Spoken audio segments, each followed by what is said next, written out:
everybody, and welcome to the Makers of Minnesota podcast, where we talk to cool people doing cool things.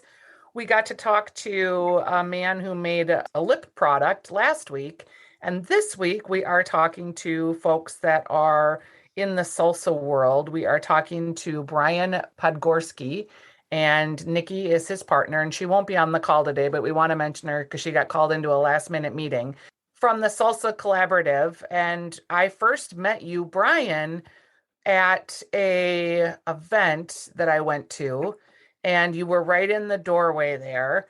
And I can Yeah. always tell what kind of maker a person is by the way you react when I walk by your booth. And both you and Nikki were there, and you were real clear about getting me in to try a product, try a sample.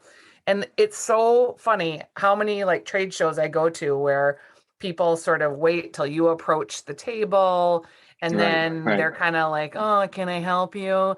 And it's like, no, we're in Minnesota. People are not necessarily outgoing and going to just initiate conversation. Every single person, if you're at a trade show or a market that walks by your booth, you should be like, hey, come on in, try a sample. And people, not everybody will, but you'd be surprised how many people will if you invite them in. So right away, I was like, okay, these people got it. So welcome to the program. Thank you for having me. I'm happy to be here. How did you get into making salsa, and why did you start? So Nikki and I have always been foodies. That's something that brought us together. So we just decided that I like salsa. I like anything Mexican cuisine, period. It's one of my favorites. So I wanted to learn how to make salsa, wanted to make it for myself. We had some friends that were going to teach us, but unfortunately it didn't happen. So off to YouTube we went and tried a few different methods until we sort of found the process that gave us what we were after. And then from there, just started making batches at home, playing around with different things, and then just brought a sample to work. A couple of coworkers tried it. We let some friends try it. And, that led me to sitting in front of you today, having this wonderful chat. Did you literally just Google how to make salsa? Yeah, so we knew we were kind of interested in the salsa verde style salsa, and just a couple clicks and you can find quite a bit of information. So we just, watched a few videos. It doesn't take us too long to grasp a concept. Nikki and I are pretty handy in the kitchen. So after a couple of videos, it was right in the kitchen. Let's try the different things, boiling method, roasting method, everything in between. And then playing around with how long do I blend it, the balance of chilies to other things like that. That's where we really start to dig into a concept, is when we start to put our hands out in the kitchen. It's so funny because I just got back from Mexico, and my aunt and uncle rent a house, and we go and visit them, and they have a cook that she comes with the house. She's like the housekeeper. And Fantastic. Yeah. And you really get a sense from her. She's in her late 50s, and she's been from this region the whole time of her life. And she cooks, and she's a wonderful cook. But so much of the cooking that she does is based around the Oster blender that they have. And she blends all of the sauces, all of the soups, all of the aguachile mixes, all of the fruit waters. Like, she uses that blender, I swear to God, like 3 times a day. And, like, I have a Vitamix and I love it, but I probably only use it like a couple times a month. I don't know. Sure. And she just literally uses it every day. So it makes me think about like so much of the sauces and the salsas in the cuisine of Mexico in particular start in that blender. So was that kind of how you started? And yeah, so we had a small little tabletop blender. I believe it was a Ninja is what we started with. It was kind of a nice go-to. It had some oomph versus the cost of, everything else. And at first we didn't know, like, from no kitchen experience, we didn't know if Vitamix was worth it. Like, we heard all of the mystique. Food Network has them on everything, so we weren't exactly sure. But so it all starts with the blender. Everything that you have as far as an idea goes into that, and through the magical process of blending, it comes out the other end, and hopefully it's what you were after. But you can do so much through that blender, and that's a really interesting point that you notice that so much around that cuisine, so much of what you experienced circled around that Oster blender.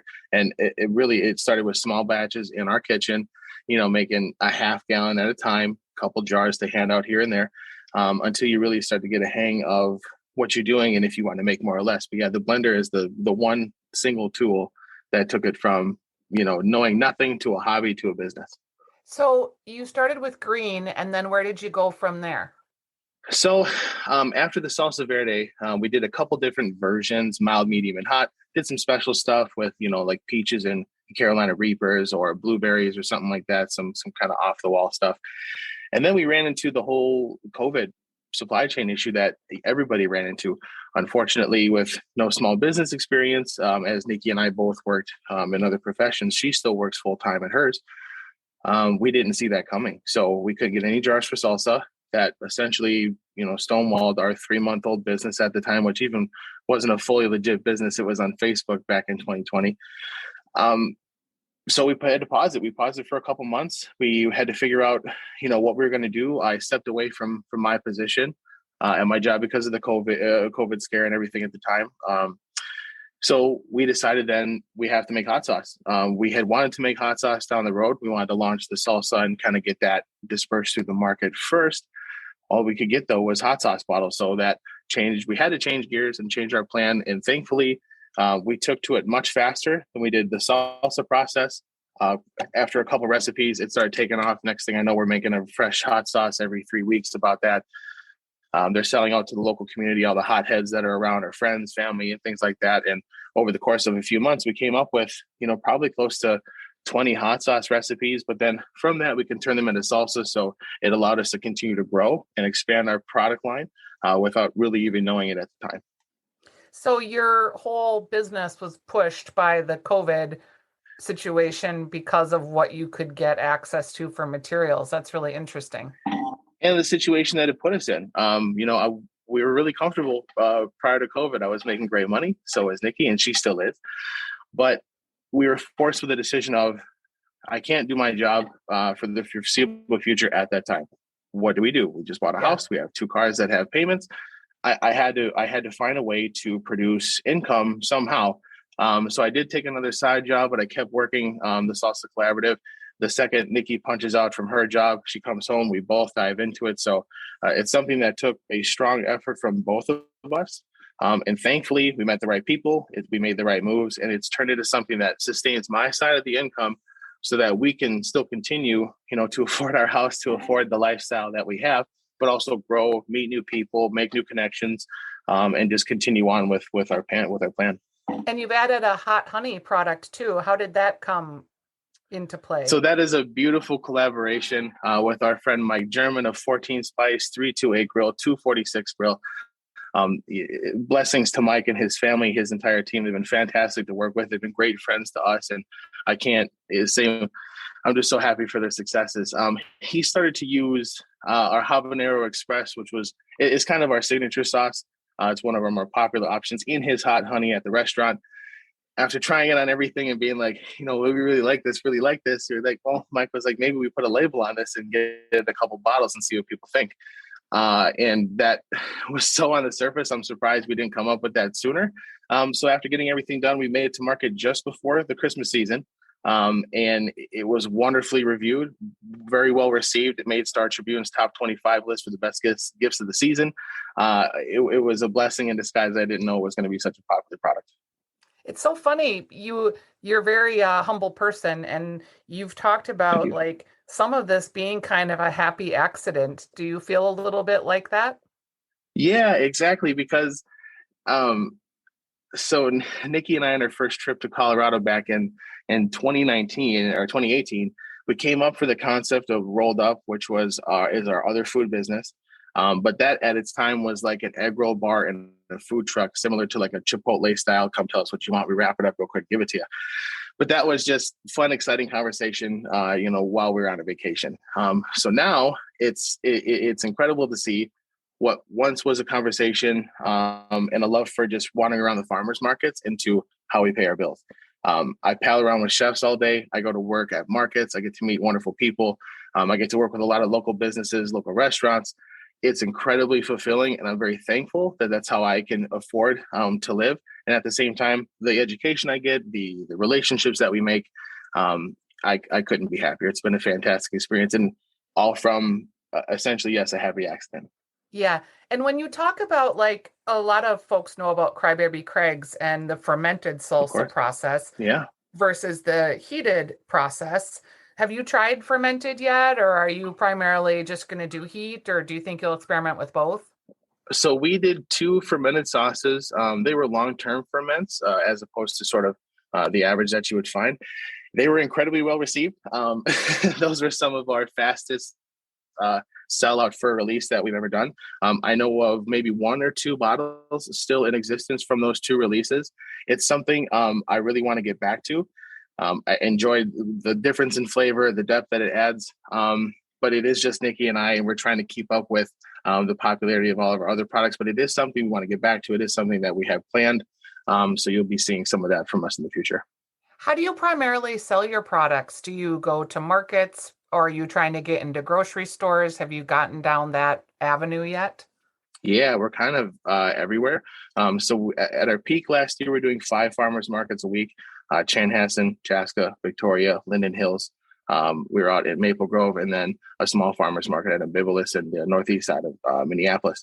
We're also in about 22 stores, I believe, across Minneapolis, across St. Paul, and some of the outer the suburbs. And then we're also in Sierra Trading Club, which is a national retailer. 23 states, I think we are with them. So some of that was planned. Yes, I didn't think it was going to happen in our first 6 months. The whole reason we got a commercial kitchen anyways is because Sierra Trading Club showed up and we're like, hey, we need bottles ASAP. And I said, okay, we'll find a kitchen to get that done. So How a did lot they of things, find you? Because that's kind of they an odd isn't outlier. that it is for a national company to find us through a small enthusiast hot sauce group in Minnesota was pretty impressive. The gentleman we work with has some roots to the area, but that's how he found us, is through the Minnesota hot sauce page. Oh, that's great, because that Yeah, is a collaboration that I was started by the folks at Lost Capital. And I think it was started by the folks at Lost Capital. I may be they wrong. have the great North Sauce Makers group. The Minnesota Hot Sauce Group was started by a gentleman, Holt Bennington, and a couple of his friends. Although Lost Capital is obviously busy in that, and they're very much a big player in that arena as well. So they're very well known in that group. I just love the idea of you guys all getting together, and instead of it being sort of a competitive environment, which of course it is, but also that, like, if you can raise all boats, that you'll all do better. There's plenty of room for us to do that, and I think with the effect of COVID on our local economy, the local just scene itself has seen a lot of changes, not necessarily for the good. I definitely think there's room for everyone. We can all grow together, and if we help each other, we get there a lot faster. But I think we can attain higher goals if everybody has that same approach to, let's get everybody to the table. Let's all take a seat and let's make this work for everybody. It's going to be competitive anytime business is involved, but I think that, and from what we're new to the scene, so I can't speak for anything or from a well of experience, but it seems the Minnesota scene is a lot more friendly than others. So I'm happy to be part of it. Yeah. And I suppose when you look at your cost of goods and you're looking at your cost per bottle, I was just reading today that groceries are up 7.5% in terms of just inflation. And I imagine that that impacts you guys as well. When you think about a small business and you think about a product that maybe has a product margin of, I don't know, 35 to 40%, and then you tack on 7.5% because of inflation, that really is a big hit to the bottom line. Have you guys had to raise your prices to factor that in? And are you worried about scarcity of supply again? Thankfully, no, we haven't. We were able to establish a pretty competitive price point, from my understanding, versus our peers. Not that that has any bearing on quality or work of our peers, but we were able to secure lines of produce to make sure that we had what we need at most times. Everybody has hiccups, but because Nikki and I do everything ourselves, from label creation to filling the bottles to delivery, we don't have to pay employees. We don't have to do anything that would require outside income, loans, or anything like that. So thankfully, we're set up from the beginning to make the business sustainable for itself, and we haven't had to increase prices. Our margins were enough to sustain these fluctuations. That was kind of just luck of the draw, I think, by us, because we're so new to small business. That wasn't intended, and thankfully, another happy accident that we haven't had to change our prices, and which is good for our vendors and it's good for our clients. It stays consistent. You can make sure that you're going to get what you want at the price that you remember. And as you grow, because I know you're entertaining some new markets this year. And do you then have to hire employees? And are you wondering like how that next step will come? We're actually starting to have that conversation, Nikki and I, about, where do we need to add to the team in order to take us to the next level. Bless her heart, her work ethic is second to none that I've seen in my life, and I feed off of her energy a lot. That's how I'm able to do so much. It's directly because of Nikki. We just been able to accomplish everything that we need to do with, if it's our pop-up food events, if it's just production, or whatever the case may be. We have had some friends help us out. Thankfully, we've met some great foodie friends, be it chefs, food bloggers, home cooks, that in a pinch we can get a lot of help. So thankfully that, again, it just seems like stuff is working out for us.